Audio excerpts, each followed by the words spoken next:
Добрый день всем! День независимости – этот праздник по праву считается символом свободы, могущества нашего государства.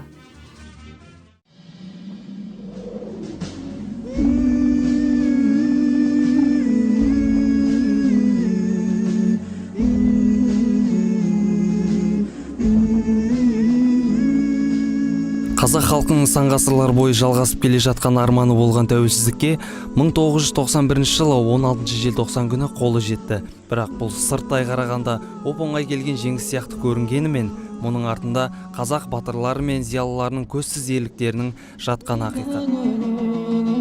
Желтоқсан желі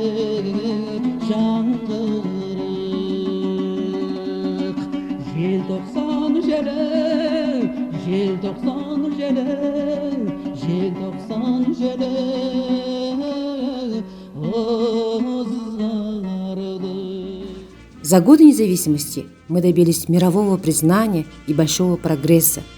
В этот знаменательный день хочу пожелать всем крепкого здоровья, благополучия, стабильности.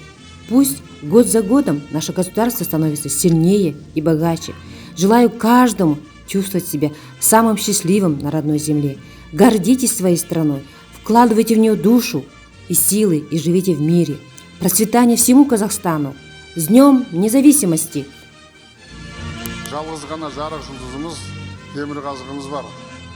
Ол тәубе қылатын, тәу ететін біздің ұлы тәуелсіздігіміз.